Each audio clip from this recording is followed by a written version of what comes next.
that signal identifies FOMO transactions at the top. So every time there's a top, it flashes red. But when that signal flashes red, I will be very worried. So I can really not see it going below.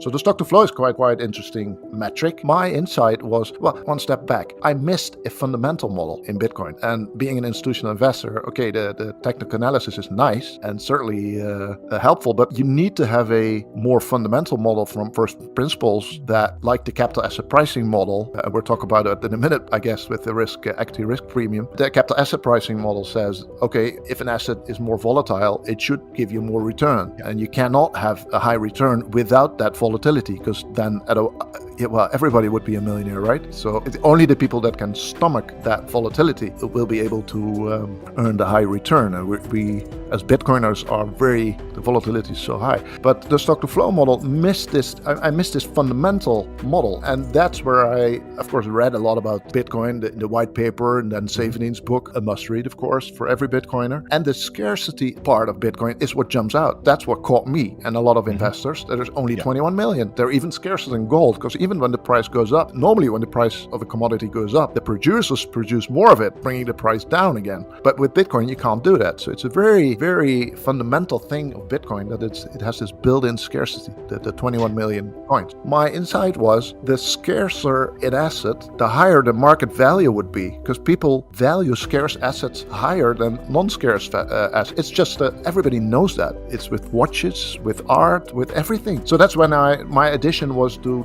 take the scarcity stock to flow ratio and then map that to the market value of several assets, and even dynamically through time. That was the stock flow model. And the stock to flow cross asset model then brought in the gold data and the silver data, real estate and diamonds. And then you see, like you would expect, that the scarcer the asset, so real estate is a scarcer asset, the higher its market value. And that's when I made this very rough. So it's a very rough model. It's a very simple model. It only has one input, and that is the scarcity stock to flow ratio. All the other factors, including demand, but all the macro news in China and bans and whatever. So there's like 100 factors that also impact the price. Those are not in the model. So the model is very simple. It's very rough. I think it's very intuitive and very directionally right. But demand is not in there. But demand is a very interesting variable, because that's very hard to measure, right? And Bitcoin is sort of a strange commodity asset. It's like a Veblen good, and in Veblen goods, the laws of demand and supply don't work as you would expect. So because normally, if a price goes up, if a price rises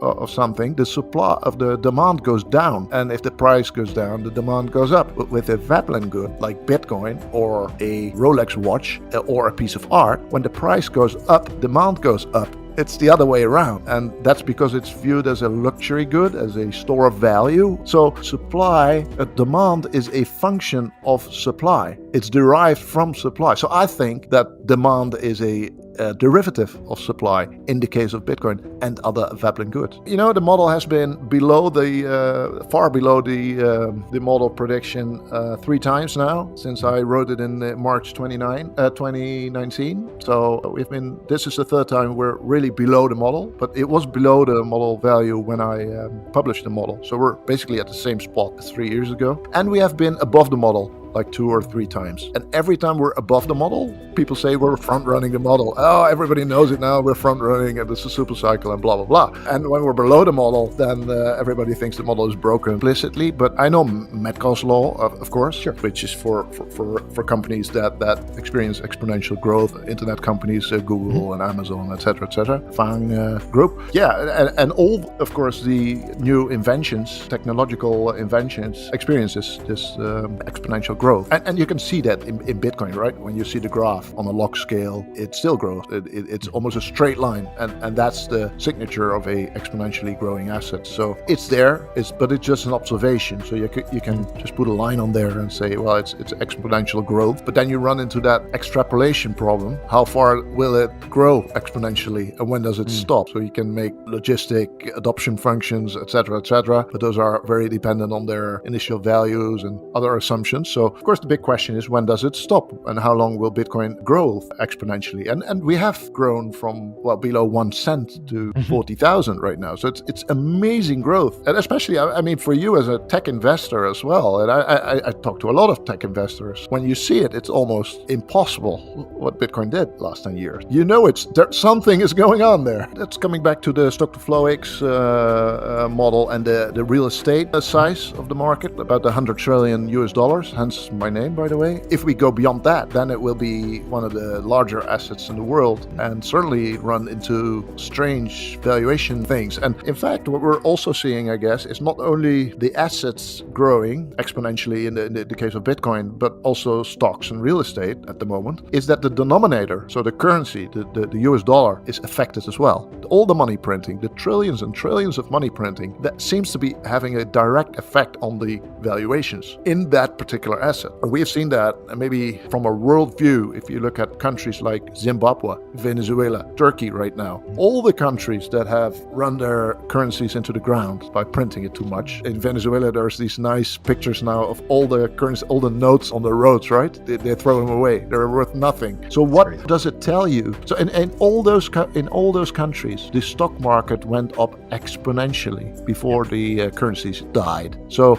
we could also, and I'm always very careful to say it, but we could also witness the dying of the dollar right now because of all the money printing. It obviously, something broke. I guess every institutional investor knows that the US debt will never be paid back. And then, so we were talking about the on-chain signal of me, and I stopped twittering about it because that signal identifies FOMO transaction at the top. So every time there's a top, it flashes red because there are certain kinds of transactions. And think about, it could be transactions with a lot of inputs and a lot of outputs, or from certain addresses, or young addresses, or big, something like that. It's a combination that's proprietary, by the way, so I haven't published that. But when that signal flashes red, I will be very worried. And it didn't flash red yet. So that's why I believe, that's one of the reasons I believe. Is it yellow? Somewhere in the middle, which leads me to believe, together with the stock to flow model, of course, we're at the lower bands of the standard deviation,